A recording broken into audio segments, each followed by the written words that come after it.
لە کاژمێر 12 ئەم شەوە بانگەشەی هەڵبژاردنەکان بۆ ئەنجومەنی نوێنەرانی عێراق لە سەرتاسەری هەرێمی کوردستان دەست پێ دەکات و لیژنە ئەمنیەکانیش لە پارێزگای سلێمانی هەموو قەوارە و حیزبەکان ئاگادار دەکەنەوە لەوەی پابەندی ڕێنمایەکانی کۆمیسیۆنی هەڵبژاردنەکان و لیژنە تایبەتمەندەکان بن بە پێچەوانەوە ڕوبەڕووی سزای یاسایی دەکرێنەوە. ئەوانەی کە تۆماری بایۆمەتریان کردووە تکایە کارتەکانتان هاتوۆتەوە بچن وەری بگرنەوە و ئەوانەی کە تۆماری بایۆمەتریان کردووە و کارتی دەنگدانی پێشویان پێیە ئەوانە لە ڕۆژی دەنگدانا کارتی کۆن بۆ ئەوانەی کە تۆماری بایۆمەتریان کردووە کار ناکە و ناتوانن دەنگدەن و مافی دەنگدانیان ئەفەوتێ. لە هەمان کات ئەوانەی کە تۆماری بایۆمەتریان نەکردووە بەڵام کارتی ئەلکترۆنی هەڵبژاردننی ڕابردویان پێیە ئەوە لە ڕۆژی دەنگدانە ئەتوانن ئەو کارتە کۆنا بەکار بهێنن.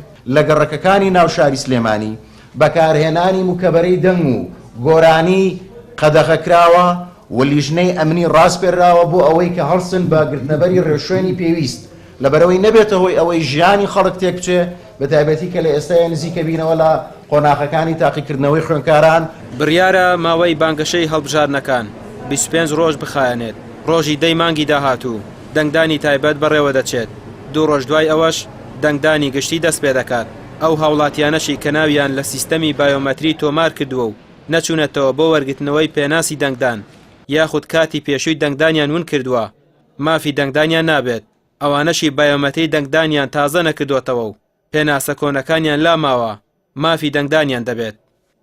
ئێمە بە هەموو نوعێک سیکۆتین و کەتیرە و لەزگە و غەرە و هێلم بۆ دیوارەکان بۆ هەموو ئەو شوێنانێکان لە ناو شاردا بۆ هەموودەکان بۆی شوێنێک مەمنوع چووکە کارێکی قورس و ئاستەنگ و شارانی دروستەکان بۆ لابردنیان.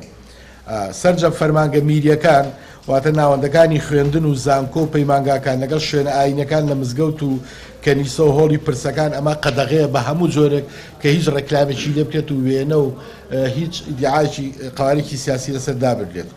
سەرجەم پردو ئەندەرپاس و دیوارە ڕاگرەکان و پایە و عەمودەکان بۆ هەڵواسینی وێنەی کاند و دروشم بە شێوەی لیکێنەر قەدەغەیە ئەی نابێت بە موادی لاسیکی بکرێت.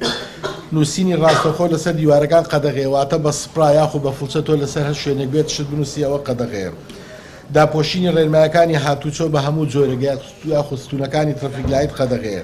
هەرچەندە لە هەڵبژاردنەکانی پێشوو زۆرترین خروقات لەلایەن هێزە باڵەدەستەکانەوە بیندرا و کەمترین باسیش لە سزادانیان کرا بەڵام بۆ ئەم هەڵبژاردنە دەوترێت چاودێری وردی بانگەشەکان دەکرێت و ئەو حیزب و خەوارانەش لە سزا دەربازیان نابێت کە سەرپێچی دەکەن.